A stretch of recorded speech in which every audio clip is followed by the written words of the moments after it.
ny mofinaina isan'andro atolotry ny mpitandrina rakotina valina maoly.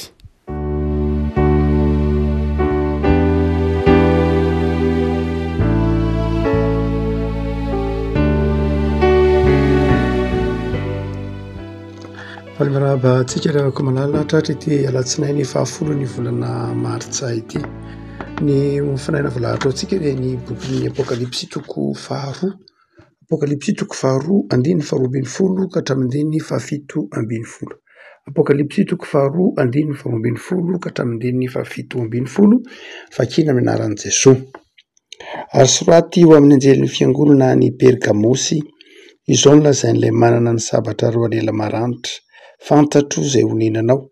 dia ao amin'ny toeran'ny seza fiandrianan'ny Satana ary mitana mafy ny anarako ianao ka tsy nandany finoana na dia tamin'ny andron'ny Antipasy Martiora kosa izay lehilahy nahatoky ahy dia ilay novonoina teo aminareo teo amin'izay honinan'ny Satana kanefa mananteny kely aminao aho fa misy eo aminao izay mitana ny fampianaran'ny Balama ilay nanome fo an'i Balaka anisy fahatafitonana eo anoloan'ny zanak'Israely ihinana hena naterina tamin'ny sampy sy hijangajanga ary toy izany koa eo aminao izay mitana ny fampianaran'ny Nikolaita tahaka ny an'ireny koa dia mibeba fa raha tsy izany dia ho avy aminao fainganao ka hamely anao amin'ny sabatry ny vavako izay manatsofina aokiziaino izay lazain'ny fanahy amin'ny fiangonana izay maharesy dia omeko mana miafina sady omeko vato fotsy ary eo amin'ny vato dia misy anaram-baovao voasoratra izay tsy fantatr'olona afa-tsy izay mandray azy ihany. Ray masino manamasinana amin'ny fahamarinana ny teninao ny fahamarinana. Amen. Taratasy ho an'ny fiangonana tany Pergamosy na Pergame ity mofinainantsika ity fiangonana 5,000 tany ho ano na latsaka kely ireo isan'ny fiangonana ny paritaka tamin'ny faritra Azia Minora ray manontolo iny fa dia ny 7 amin'ireo no tsongaina izay nanomezan'ny tompo afatra na taratasy manokana. Pergamosy moa na ankehitriny fantatra amin'ny hoe Pergama Bergama izay any Turkia izany mazava ho azy satria Azia Minora no resahana dia mbola ao io tanàna ny Bergama io tsy amoron-dranomasina tahaka ny hoe Efesosy sy ny tahaka izany izy akory fa somary mihataka kely 420 kilometatra miditra aty anatiny miala ny ranomasin'ny Ege. Bergama zany dia mandrakiteny tanàna lehibe izay manana ny maha izy azy mihoatra ny enin'alina na latsaky ny ray hetsaka kely mimponina manaraka ankehitriny. Afatra ho amin'ny fibebahana fitaomana ny fiangonana tany Pergamosy ibebaka ity afatra ity. Fiangonana efa-pino saingy tao amin'ny tompo ibebaka. Hainy fiangonana raha araka ny afatra ity dia mety ho diso lalana. Hainy fiangonana dia tao amina ibebaka na dia efa fiangonana aza. Ray mantsy mety mieritreritra ireo na hoe inona moa izany no afatra lazaina ny fiangonana ange marina, fiangonana ange tsara, fiangonana ange mitoro ny filazany tsara, fiangonana ange tsy diso lalana, fiangonana ange tehirizin'Andriamanitra mandrakariva. Eny tehirizim'Andriamanitra mandrakariva izy fa tsy mandà mihitsy isika ny amin'ny hoe mety ho diso lalana ny fiangonana. Ary amin'ny tantarany Pergamosy ity dia manamarina izany ity fitaoman'ny tompo ny kristianina tao Pergamosy ibebaka ity. Misy lafin-javatra vitsivitsy izay asehon'ny tompo amin'ny alalan'ny afatra entineto roa na telo fahadisoana goavana na fivilian-dalana lehibe tao anatin'ny fiangonana tao Pergamosy. Tsara manamarika ary fa Pergamosy atao Pergame zany na Pergamosy dia tanàna izay tanàna lehibe tsika teo nivezivezen'ny lay fantatsika tsara lay mpanjakan'i Egypte antsoina hoe Cléopatra sy lay général romanina antsoina hoe Marc Antoine izay nifankatia be zany izy ireo niara-namono tena moa izy ary nisy biblioteka nisy horona taratasy be dia be izay napetraky ity général romanina ity tao Pergame na tao Pergamosy any ka tanàna izay azo lazaina hoe tanànan'ny fahalalana, tanànan'ny fahazavan-tsaina Bergamo satria nisy orona taratasy mihoatra ny roetsy ny tehirizina atao Bergamos dia tanànan'ny fahalalana, tanànan'ny fahazavan-tsaina, tanànan'ny saina mihitsy ara i Bergamos. Tsy mahagaga zany raha ohatra ka tao Bergamosy no nahitana lay tepolo-tsampy lehibe, tepolo-tsampy lehibe an'ilay Andriamanitra antsoina hoe Asklepios, Andriamanitra sampy moa zany, sampy notopoin'ny Grika sy ny Romanina izy io, Asklepios izay Andriamanitra na sampy mpivavahana, Andriamanitra polythéiste moa tam'izany fotoana zany reo olona reo, dia andriamanitry ny fitsaboana avy amin'io nazahoana an'ilay antsoina hoe baguette d'Esculape, lay karazan-drazana hitantsika lay logo lay logo ampiasain'ny dokotera iny le misy an'iny sarina bibilava iny le bibilava iny antsoina hoe Asklepios, iny lay andriamanitra nivavahany tao Pergame. Ary nahazahoana an'ilay logo hoe baguette d'Esculape ampiasain'ny hitantsika amin'ny médecine ampiasay eny amin'ny logoan'ny médecin rehetra eny. Zany akory tsy milaza hoe tsy asiana an'iny ndray satria fa nibontsampy ny hevitra iny mazava ho azy fa tsy midika ninina koa zany fa tsisy ny ankabeazan'ny olona rehefa tsy mahalala an'izany fa symbole fotsiny ihany iny. Misy ihany niezaka nanazava an'iny taty hoe angamba izy iny azo atao koa hoe le menarana tany anefitra sy ny sisa rehetra fa ny tena marina raha dia lay baguette d'Esculape iny symbole iny zany hoe avy am'lay Dieu na lay Andriamanitra antsoina hoe Asklepios lehibe zay nanana tepolo lehibe tao Pergame, hotsika hoe satria toeran'ny fahalalana be Bergamos, anio olona tia fahalalana hitantsika am'zany fa tsy hoe io tempolo ihany tsy ny tempolon'ny Asklepios ihany akory no tao Bergamos fa tao koa ny tempolon'ny Zeus, fantatsika tsara ny lanjan'ny Zeus ao anatin'ny fivavahana Grika. Dia tao koa ny tempolon'ny Dionysos, ny tempolon'ny Dionysos zay matetika resahantsika eto vao tamin'ny raharahan'ny Jeux olympiques tany France tsika no resaka manokana ny Dionysos, lay nampisorana be ara-panahy natokany fiangonana katolika nanao fanambarana tao an'ireny Jeux olympiques reny satria nisy fankalazana ny Dionysos tao anatin'ilay endrika fankalazana ny Dionysos tao anatin'ilay fanokafana ilay Jeux olympiques afarany teo tany Paris, dia nisy tempoly lehibe an'ny Dionysos tao Bergamos ary na Bacchus mitovy ihany, andriamanitry ny divay, andriamanitry ny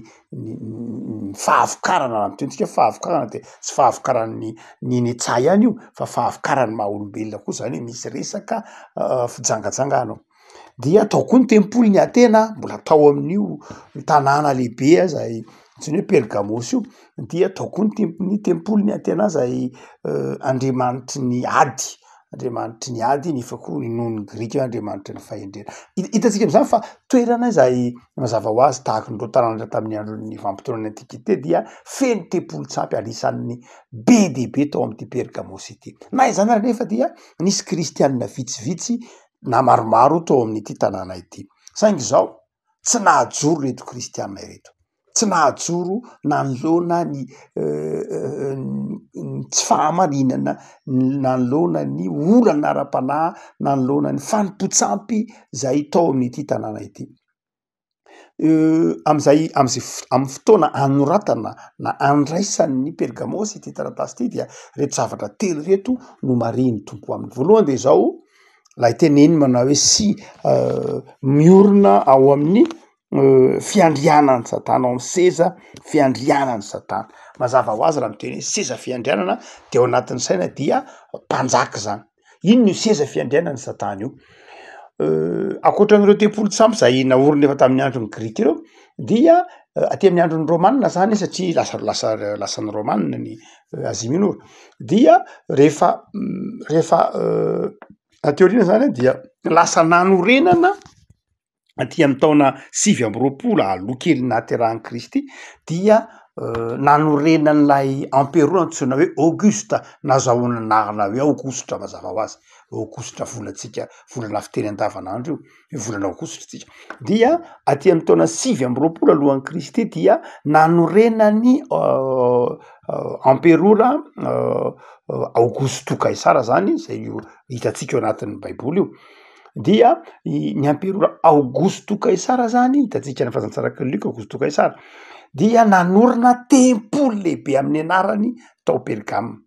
ary fantatsika tsara fa nanomboka tao amin'ny Auguste emperora Auguste zany na Augusto Kaisara dia Andriamanitra ny emperora zany hoe lasa Andriamanitra nanomboka Auguste zany dia tsy olombelona fotsiny fa tena emperora fotsiny fa tena Andriamanitra ka dia tao Pergamos amin'ny fotoana izay itenenana io dia nisy tempoly lehibean'ny Auguste izay nivavahana tamin'ny emperora zay mahatonga ny hoe seza fiandrianan'ny Satana satria toeram-pivavahana fanompoana emperora ngeza be io tempoly io tempolin'ny Auguste fa tsy io ihany fa Trajan koa aty amin'ny taona 350 aty ambadiky ny taona 350 zany de nanorina tempoly lehibe koa tao Pergame izay tempoly koa nivavahana tamin'ny emperora Trajan zany hoe tena ny seza fiandrianan'ny Satana tena zany zao hoe toeram-pivavahana tamina olombelona dia tsy nahajoro tam'izany ny fiangonana tao Pergame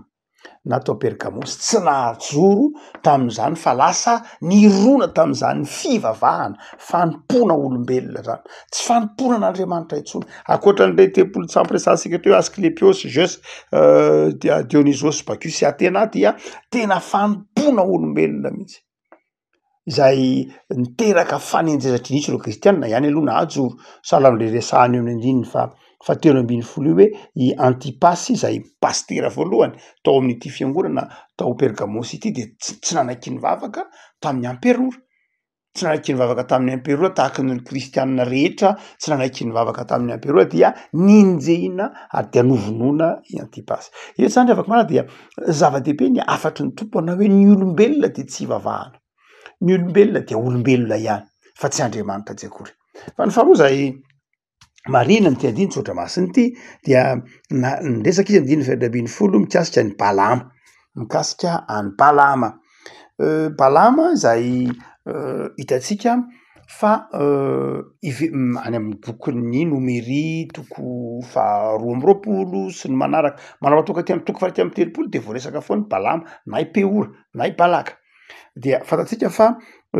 Balama zany dia tsy inona akory fa ilay nitaomina ilay nitaomin'ny Balaka hitsodrano nanozona any Israely nitaomin'ny Moabita zany mba hanozona any Israely saingy tsy nanaiky mihitsy Balama kanefa kosa nefaran'ny tantara hitantsika ty amin'ny bokin'ny Nomery raha mamaky ny tohin'ny tantara isika dia atsapa fa lasa voatona ny Balama ihany Nomery toko 5 andiny voalohany sy faharoa toko 30 andiny 2 dia Balama na i Peora mony ao dia voatona ny Balama niodina tamin'Andriamanitra ny zanak'Israely nijangajanga niala tamin'Andriamanitra ary lasa niodina tamin'Andriamanitra lasa nisy fijangajangana sy filibana tao anatin'ny zanak'Israely hitantsika amin'ny toko 5 amin'ny Nomery sy ny toko 30 ako voalaza teo zany hoe eto zany ny tompo de niteny tamin'ny fiangonana tao Pergame manao tao Pergamos manao hoe tandremo tsara fa manjaka ao aminareo koa ny fampianaran'ny Balama dia anankiray fahatelo zay resahan'ny tompoko eto nanarana azy de mikasika ny Nikolaita dia karazana fampifambaroam-pivavahana zay no raha miteny hoe Nikolaita isika de ny mamitina azy dia syncrétisme zany hoe fampifangaroam-pivavahana tsy tena mahajoro tsara amin'ilay fivavahana salama fivavahana marina fa nampifangaro fivavahana sy toetra moraly hafahafa zay no antsoina hoe Nikolaita raha tsorina amin'ny soratra reo ataotsika hoe reo rain'ny fiangonana any amin'ny taonjato voalohany dia izany olana zany fahotana zany no nahatonga ny tompo nananatra mafy ny kristiana tao Pergamos mibebana reo miverena amin'Andriamanitra Raha ohatra ka somary mitsambikina isika ty amy taonjato zay iainantsika ankehitriny dia tsy hoe tantara efa navalona akory ny tantara amy Bergamosy fa tantara mbola iainan'ny fiangonana mandraka ankehitriny ary mbola tantara zay mbola isy fizaham-toetra mbola izaham-toetran'ny fiangonana izahana-toetran'ny fiangonana ireo fakam-panahy reo mbola iainan'ny fiangonana eto am'izao tontolo zao zany. Ny endrika nisehony fotsiny iny miofa zany hoe hita ao anatin'ny fitaoman'izao tontolo zao an'ny fiangonana ankehitriny ny fitiavam-pahefana ny fitiavam-pahefana dia ndraindray tafatsofoka satria zay io ilay tenenina hoe seza fiandrianan'ny Satana zany hoe ndraindray dia mety ho tafatsofoka ao na mety fakam-panahy koa mety mahazo ny fiangonana kristianina eto ambonin'ny tany ny fitiavana fahefana ary tsy vitan'izany ihany fa mety mbola fakam-panahy koa mahazo ny fiangonana ankehitriny lay atao ankehitriny hoe hédonisme efa matetika andresantsika ny hoe hédonisme avy amy teny grika hoe hédonné miteny hoe hédonné amy teny grika de plaisir na fahafinaretana ka ny hédonisme zay manamarika ny taonjato fa raika amby roapolo antsika dia lay antsoina hoe amour du plaisir na fitiavam-pahafinaretana fankafizana fahafinaretana na fakanatsivony amin'ny fahafinaretana de ndraindray koa mety ho fakam-panahy mahazo na de ny mpino aza na de ny mpino satria zay vanim-potoana iainantsika ankehitriny dia fitiavam-pahafinaretana tsy hoe rehefa mivavaka akory ny olona de tsy tia fahafinaretana izy fa zao mety ho alay-panahy ihany izy ho latsaka ao anatin'ny hédonisme ary zay anefa io resahana hoe Balamy io ifampianarany Balamy io fampanarany Balamy io raha tsorina de c'est l'hédonisme na ny hédonisme fitiavam-pahafinaretana zany hoe io hitatsika tsy hoe ny hédonisme tsy hoe rehefa mahantra de tsy tia fahafinaretana fa mety ho tia fahafinaretana ny olona ninninona couche sociale misy azy na mahantra izy na manan-karena izy ary tsy afa-miala ny hédonisme amy fakam-panahin'ny hédonisme anizany izy satria misy foana zany amin'ny olombelona rehetra ny hédonisme zay ampianarindry ry Aristippe raha ohatra ka manao filozofia kely mpianatra de mahatadidy an'izany ry Aristippe de Cyrène ry Épicure na tonga teny hoe épicurianisme fantatry ny asan'ny apôstôly toko fahafito ambin'ny folo tsara ny hoe épicurianina hoy ny eo amin'ny asan'ny apôstôly toko fahafito ambin'ny folo épicurianina hitatsika amin'ny asan'ny apôstôly toko fahafito ambin'ny folo io lay épicurianisme lay hédonisme lay toetsaina tia fahafinaretana tia filibana dia io zavatra mbola iainantsika mandraky mbola fakam-panahy iainan'ny olombelona eto ambonin'ny tany ny hoe tsy mety manao zavatra raha tsy misy fahafinaretana raha tsy mahazo tsirony na ny andeha hiangona aza ka raha voatra ka tsy mahazo ataotsika hoe na de efa mbola hiangona zany de mbola ka ohatrany mangatsika be ohatrany tokony asiana mozika kely tokony somary asiana mandihindihy kely tsy hoe ratsy akory ny mandihy tsy hoe ratsy akory ny mozika mazava ho azy ara-tsoatra masina tsara zany fa manao zany tsika tsy ho amin'ny plaisir atsika fa ho amin'ny fanomezam-boninahitra an'Andriamanitra raha ohatra ka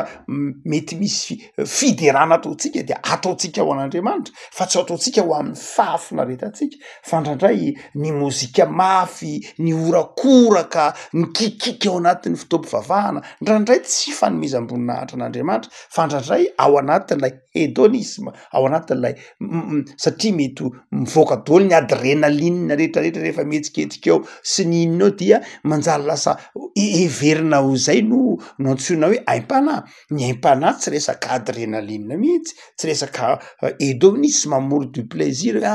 na de efa hiangona azy na de efa hidera azy dia le mbola orakoraka sy ny tena tsy zany ny antsoina hoe fivavahana ny fivavahana tsy amour du plaisir tsy hoe fihetsiketsehana be eo tsy zay zany raha ohatra ka misy ny hira fiderana raha ohatra ka misy ny fihetsika zay ataon'ny mpino dia ho amin'ny voninahitr'Andriamanitra fa tsy amin'ny hoe ohatrany mankatsitsika izany ohatrany tsy azoko ny aiko ohatrany tokony somary mba atao midobodoboka kely tokony somary dia fanahy dia mety ho tsy afa-miala am'zany hédonisme zany na de ny mpino aza na de ny mpino aza na de akoatrany hoe eo amin'ny andavanandro eo amin'ny hoe lay antsointsika hoe mondanité mety ho lasa mety ho mbola fiainan'ny mpino koa zany ndraindray hoe latsaka ao anatin'ny fitiavana rendrarendra ny mpino ankehitriny aty amitsika moa miteny tany manitra tsy de mety ho voakasiky loatra loatra n'izany fa any amin'ny tany firenena mandrosa dia ndraindray ny kristianina afangaro tsy miangona raha tsisy brochette be orina fitaovavahana tsy miangona raha tsisy sakafo be tsara zany tsara ny fiaraha-misakafo fantatsika rehetra zany fa izao tsy fivilin-dalana manao hoe ny antony andeha de izao ohatra hoe rehefa hitsangatsangana de feno fa rehefa iangona de zara fa misy l'hédonisme rehefa hitsangatsangana de feno la tonga daholo ny tanora rehefa andeha hitsangatsangana miaraka amin'ny tsy haiko inona re zany labiera ve sa ny inona koa Johnny Walker ndraindray hita zany sanatriany anatin'ny fitsangatsangana ny fiangonana fa tsy hoe ratsy ny mifaly fa ny hoe tonga ianao noza ny anton'izany ny plaisir fa tsy tonga ianao no ilay fifankatiavana tonga no ilay fiombonana dia manjary lasa izay le hoe ananaran'ny tompo hoe tandremo tsara fa mety ho azo ny fakapanahan'ny Balama ny mpino rehetra fa tsy meritreritra hoe zany ange efa vita zany efa tsy iainantsika zao tena mbola mety fakapana iainan'ny mpino ny fitiavana fahafinaretana ny fitiavana rendrarendra no ny fitiavana an'Andriamanitra. Ny fahatelo raha hitandremana eto koa arak'izany dia ilay fampifangaroam-pivavahana ilay fampifangaroana io hitatsika fa mety tsy hoe vanim-potoana efa lasa zany fa hitatsika fa ndraindray dia mampifangaroan'ny olona ny fivavahana ny ankabeazan'ireo mpimasy efa tsy de fampiasa tsony moa teny hoe mpimasy zao hoe somary efa mihiby zay amin'ny fijeren'ny fiarahamonina azy de tsy de mampiasa an'izay tsony ny olona tahaka ny tsy ampiasan'ny ombiasy tsony tahaka ny tsy ampiasana ny mpimasy satria somary efa voambolana ataontsika hoe tsy de mahazatra satria efa hitan'ny olona hoe fanompoantsampy fa mahazatra ny olona zao de mpitaisa ka ny voambolana ka ny mpitaiza rehetra zay hitatsika any amin'ny fiarahamonina de ataontsika hoe eto au plateau central zany hoe faritany Antananarivo Ambatondrazaka Ambositra Fianarantsoa sy manodidina iny de izao zany saika ny mpitaiza rehetra de izao saika mampiasa baiboly mampiasa soratra masina ametrahanao fanontaniana izy eny za nge kristianina za nge de hitanao ndraindray misy chapelet apetrapetraka eny na misy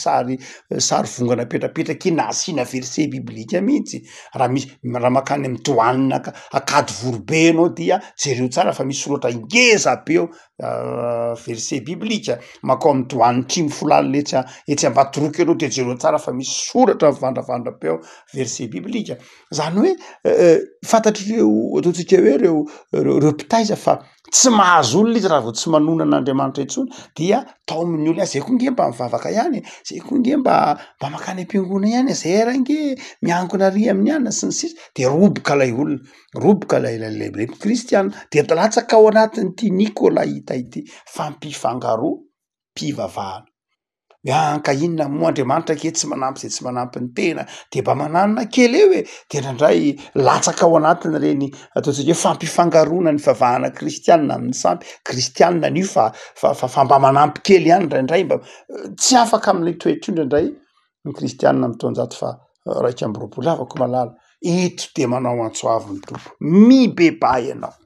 mibeba amin'ny fitiavam-pahafinaretana mibeba amin'ny fitiavana izao tontolo zao no Andriamanitra mibeba ripino amin'ny fitiavana ny rendrarendra no Andriamanitra tsy manjara anao tsy hifaly Andriamanitra tsy manjara anao tsy hisakafo tsy hira fiderana tsy hifaly amin'ny mpiarabelona fa izao mifaly ao anatin'ny fanetretena mifaly ao anatin'ny fahatokinan'Andriamanitra mifaly ao anatin'ny fahatsapana fa Andriamanitra no ivo Jesosy Kristy tompo ny ivo ny fiainana sy ny fiadanana sy ny fiainana fa tsy hoe ny materielina akory ary dia mila mibebaka amin'izany ny fiangonana mila mibebaka amin'ny rendrarendra isan-karazany rendrarendra ara-panahy satria misy an'izany koa nahatonga ny fanitsim-pivavahana nge tamin'ny taonjato faha-enina folo dia nolo rendrarendra ara-panahy isan-karazany tao anatin'ny fiangonana tamin'ny fotoanandro fiangonana voaravaka sary be isan-karazany fiangonana mirentirety isan-karazany tsy maneho lay fanetretenan'ny Kristy tsy ahatsapana lay fanetretenan'ny Kristy lay fahatsoram-piainany Kristy fa ilay karazan-drazana rendrarendra raharay tratran'izany ny fiangonana vanim-potoana ankehitriny indray feno kisarisary mangirangirana tsy hoe ratsy akory ny mangirana fa ndraindray toa feno tsy misy ohatran'ny efa sarina magazay mihitsy ara ndraindray ny fiangonana protestanta ohatran'ireny magazay reny karazan-jiro karazana zavatra plastika mameno ny fiangonana tsy hoe ratsy akory zany fa sao de tratran'lay areti-panahy zao tontolo zao ka raha tsy tsisy jiro mipipika raha tsisy zava-maneno katrokatroka raha tsy zay ny antsoina zany zavatra any efa nialan'ny protestant hoe zao no izy zany fiangonana zany dia atsapany olona ny fahatsoram-piainana madio mihaja milamina tsara saingy tsy ahitana korontan-javatra haingonaingo-javatra mameno antirehitra ty lamba mameno antirehitra ty karazana voro-damba isan-karazana zany ke fa nilaozan'ny protestantisme tamin'ny tonjato fahenina ambin'ny folo fa itsika manao hoe ny fahatsorany tompo lay fahalemem-panahiny tompo lay voninahitr'Andriamanitra hita ao anatin'ny fahatsorana andreo zany de manamarika n'lay hoe tokony ho sain'ny protestanta amin'ny vanim-potoana ankehitriny hoe ahoana ny endrika hanimponan'Andriamanitra sao de tratran'ny fakapanahin' zao tontolo zao ka manjary ty fahafinaretana ty rendrarendra zavako malala eto any am'izao fotoana ny karem zao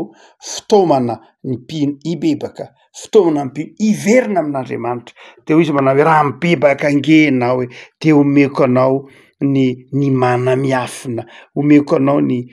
omeko manamiafina ianao inona le manamiafina zany hoe lay na ao anatin'ny fiafiana azy ianao lay mana de karazan'lay sakafo milatsaka avy any an-danitra lay mofo avy any an-danitra nomena namelona ny zanak'Israely tao anatin'ny hefitra zany hoe raha ohatra ka mitoetra ianao tsy amin'ny fitiavana rendrarendra io fitiavana plaisir amour du plaisir fitiavana ny épicurianisme zany hoe fitiavana sakafo tafahoatra loatra fanomponany kibo zay mentsiny hoe épicurianisme fanomponany kibo araky ny tenen'ny Paoly tamin'ny kristianina tao Kreta manao hoe ny kibon'ny Andriamanina dia zao no izy raha ohatra ianao ka mibebaka miala amin'io fitiavan-teny io miala amin'io fitiavam-boninahitro miala amin'io fitiavana ny fahafinaretana mihoatra no ny fitiavana an'Andriamanitra io de zao no amelona anao na mamakivaky hevitra azy ianao na mamakivaky tsy fisina azy ianao na mamakivaky fiafiana azy ianao no amelona anao zany hoe mitona ny tompo hananatsika hamakivaky ny hevitra hiala amin'ilay fitiavan-drendrarendra iverina ao anatin'ny fahatsorana iverina ao anatin'ny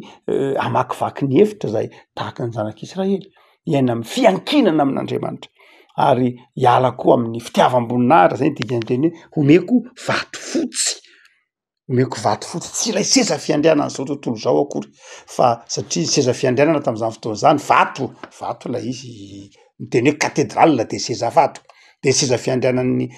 empereur koa de vato izy manao hoe eto de amenao vato zany hoe vato miafina lay voninahitra vato fotsy zany hoe hanomeanao voninahitra zay tsy hananany zao tontolo zao raha toka miverina raha toka mibebaka ianao de zano amelona anao zano hikarakaranao zano andrakotra ny voninahitra ravaka malala engany hiverina amin'Andriamanitra isika mpino na ny fiangona manontolo mihitsy fa matoky